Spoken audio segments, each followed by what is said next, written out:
Golden Globe nominations for 2020 are in, with Netflix's Marriage Story leading the pack. Here to break down the snubs and surprises are senior TV editor Michael Schneider and senior Film Awards events and lifestyle editor Mark Malkin. Okay, you guys, let's start with the surprises.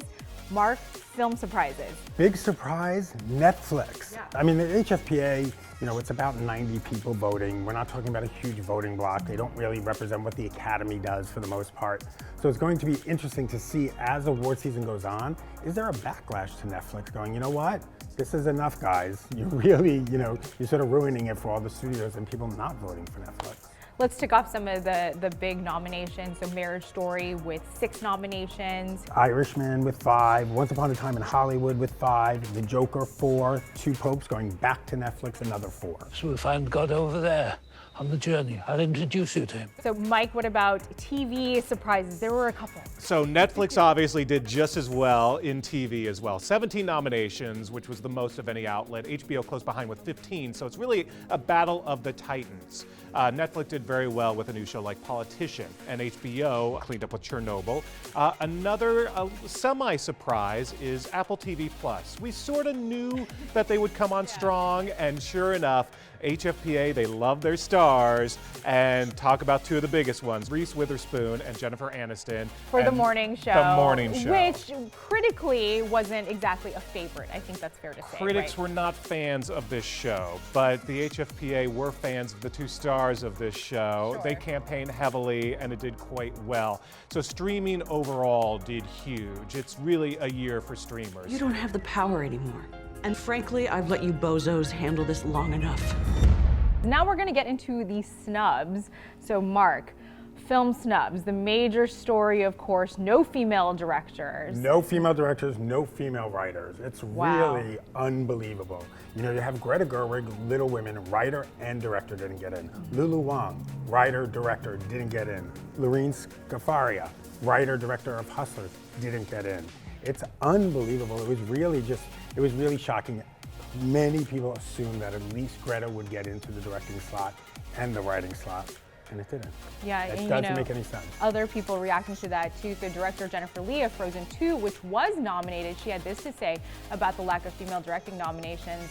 I've been saying this a lot, but I'll look forward to not being the only woman more often. I think there are incredible female directors out there who are doing incredible work, and I know there will be nominations for them throughout this season.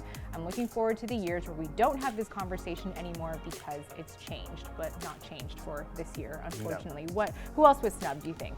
Cats. Okay, we have to explain this because the HFPA actually loves musicals. They nominated Burlesque famously back in the day. Yeah. So Cats, as we know, is this musical adaptation of the Andrew Lloyd Webber Broadway show. People weren't even sure if the HFPA would see it in time. They did see it in time, and everyone just assumed, yep, the HFPA, they're gonna go for Cats, has a great cast. But no, it only got a Best Song nomination for Taylor Swift, of course, so that's a very big name for the HFPA to get Taylor Swift in the room. But that was it. 1 nomination for Cats. I thought there would be more. Then you look at someone like Noah Baumbach. Marriage Story swept the nominations, but he didn't get a Best Director nod. It's very strange. So, there were definitely some snubs there, but yeah, Cats.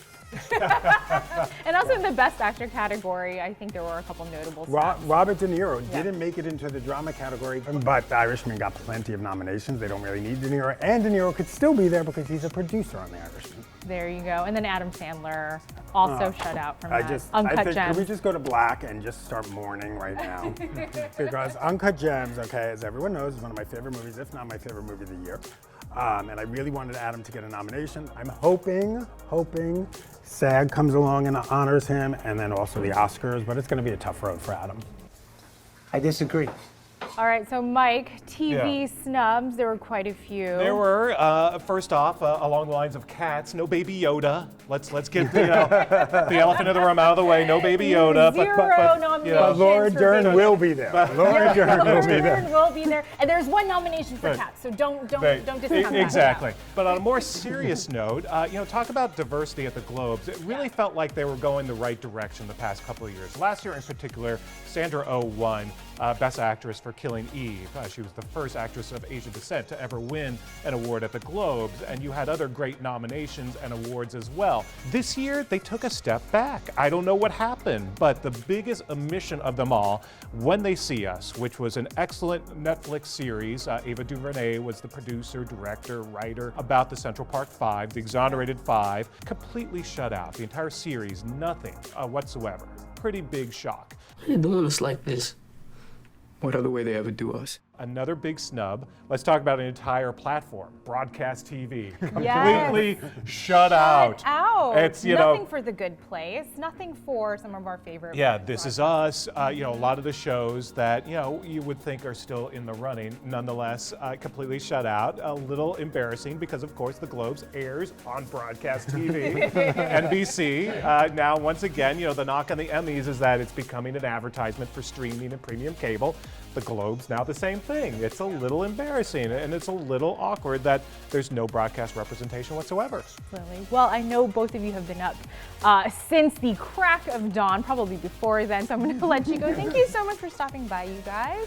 And the 77th Golden Globes will air January 5th on NBC. For all of your Globes coverage, head over to Variety.com.